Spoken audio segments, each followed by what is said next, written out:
જવાનું છે. સીડી ઉતરી તો ગયા છે, હવે સીડી ચડવાની છે. ઉતરવા માટે તમને કોઈને ખબર, અમને તો બાકી કોઈને ખબર નથી કે આપણે કળિયુગમાં પહોંચીએ. હવે કૃષ્ણની સાથે આપણે આવવું હોય તો શું કરવું પડે? છે તો આપણે મારી 20 માની મંજિલ હોય, જવું હોય સીડી તો માણસ નિયત કરે. શું જોઈએ?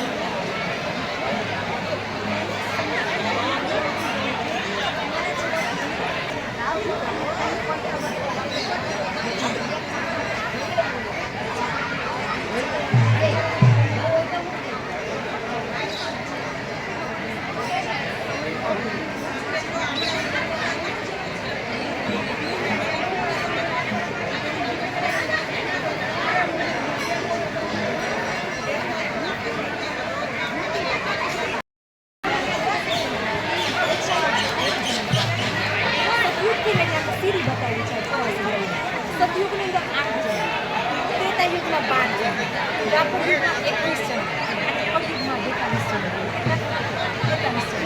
સતયુગથી સ્ટાર્ટ તો સતયુગમાં નથી આવ્યા, ત્રેતાયુગમાં આવશે, ત્રેતાયુગમાં નથી આવ્યા તો દ્વાપર યુગમાં આવશે, દ્વાપર યુગમાં નથી આવ્યા તો કળયુગમાં આવશે, પણ છેલ્લે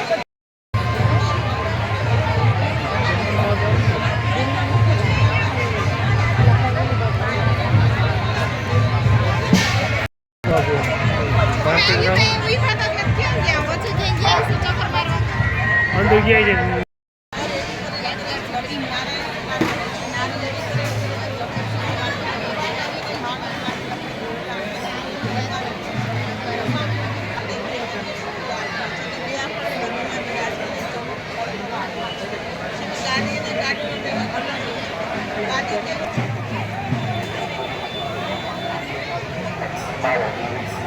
जाना पड़ता है थोड़ा हल्का करता है मंदिर जवा માટે દર્શન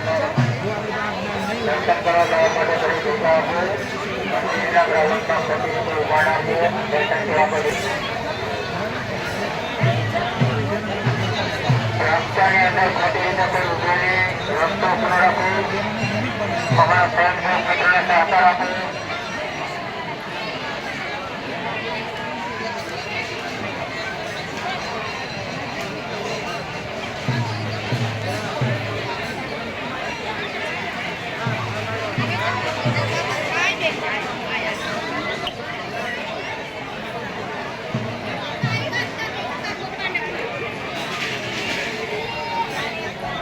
મહેમાનો પ્રસાદ પહોંચાડ્યા. પ્રસાદના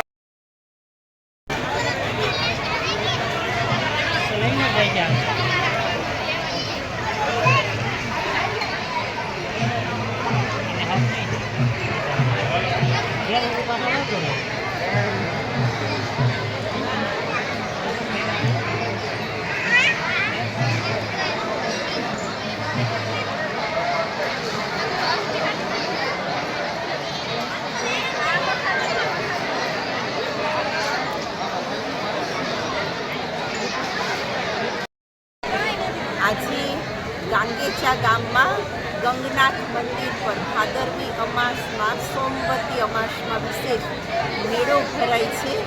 ત્યારે પ્રજાપિતા બ્રહ્માકુમારીશ્વરી વિશ્વવિદ્યાલય, માળિયા સેવા કેન્દ્ર સાથે ભંડોરી, જૂથર અને કેશોદ કેન્દ્રના ભાઈ બહેનો તરફથી એક વિશ્વ નવનિર્માણ આધ્યાત્મિક પ્રદર્શનીનું આયોજન કરવામાં આવ્યું, જેમાં ગાંગેચા ગામના જ માત્ર નહીં, આસપાસના વિસ્તારના ગામડાઓના પણ ઘણા બધા ભાઈ બહેનોએ આધ્યાત્મિક પ્રદર્શન દ્વારા પરમાત્માનો સત્ય પરિચય પ્રાપ્ત કર્યો અને ગાંગેચા ગામમાં 7 દિવસના કોર્સનું પણ આયોજન કરવામાં આવ્યું છે. તો બધા જ ગાંગેચા ગામના ભાઈ બહેનોને 7 દિવસના કોર્સ માટે આવવા હાર્દિક નિમંત્રણ છે. ઓમ શાંતિ. નરેન્દ્રભાઈ ધીરુભાઈ વડારિયાના ઘરે સાંજના 8 થી 9 આવતીકાલે. ઓમ શાંતિ.